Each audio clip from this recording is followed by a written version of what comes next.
Salam Skapsa bisa, santun menuju prestasi dalam kompetensi. Oke anak-anakku, materi pada mata pelajaran Bahasa Indonesia kelas 10 semester 1 hari ini mengenai teks laporan hasil observasi bagian pertama. Sebelum masuk ke materi yang lebih rinci, saya akan menjelaskan tentang gambaran apa itu teks laporan hasil observasi. Teks laporan hasil observasi terdiri atas 3 kata. Yang pertama adalah teks, artinya adalah tulisan. Kedua, laporan yang berarti sesuatu yang harus dilaporkan kepada seseorang yang memberikan tugas kepada kita. 3 adalah observasi, yaitu pengamatan. Nah, untuk lebih jelasnya, mari kita masuk ke materi yang lebih rinci. Nah, tadi sudah saya jelaskan mengenai gambaran dari teks laporan hasil observasi. Sekarang kita masuk ke dalam materi yang lebih rinci. Tapi sebelum masuk ke dalam materi yang lebih rinci, saya akan menjelaskan apa tujuan dari pembelajaran hari ini.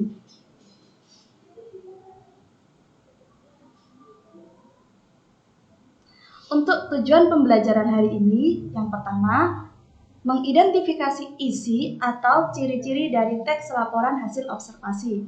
2. Menyimpulkan fungsi teks laporan hasil observasi. Nah, karena kalian tadi sudah saya jelaskan mengenai gambaran teks laporan hasil observasi, sekarang yang lebih rinci, apa itu teks laporan hasil observasi? Yaitu berupa teks atau tulisan yang ditulis berdasarkan hasil pengamatan atau observasi. Dikarenakan ditulis berdasarkan hasil observasi, berarti isinya harus objektif dan berdasar pada kenyataan. Nah, untuk contohnya, ini ada 2 contoh gambar atau objek. Dari 2 gambar berikut, kalian bisa mengamati apa yang dapat kalian temukan dari 2 gambar ini. Ini yang dinamakan teks laporan hasil observasi. Jadi, nanti kalian akan membuat teks berdasarkan objek yang kalian observasi atau amati. Misalnya ada gambar gajah.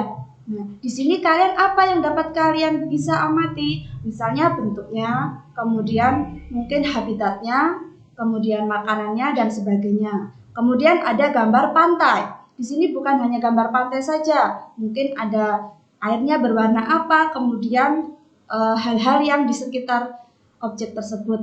Ingat, teks laporan hasil observasi berbeda dengan teks deskripsi. Nah, untuk perbedaannya, saya akan menjelaskan ciri-ciri dari teks laporan hasil observasi. Nah, yang pertama adalah faktual. Apa itu faktual? Yaitu fakta yang dipakai benar dan dapat dijadikan data untuk memperjelas suatu gagasan. Karena ingat tadi ada objek yang harus diamati. 2. Jelas. Laporan yang disusun dengan menggunakan kalimat efektif sehingga tidak menimbulkan penafsiran ganda atau istilahnya ambigu. Yang ketiga yaitu objektif. Paparan penulis tidak bersifat subjektif. Artinya apa? Laporan itu harus ditulis apa adanya sesuai objek yang diamati. 4. Sahih atau data yang digunakan dapat dipertanggungjawabkan kebenarannya. 5. Sistematis. Sistematis ini mengenai tentang struktur atau urutan yang baku, runtut, dan tentunya mudah dipahami isinya.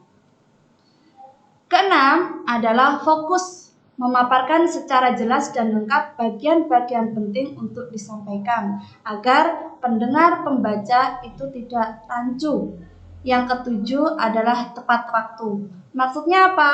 Karena tadi teks laporan itu kita buat dikarenakan kita disuruh orang lain, maka secepatnya laporan itu harus segera dilaporkan agar tidak terjadi penundaan penyusunan yang dapat mengakibatkan keakuratan laporan tidak optimal.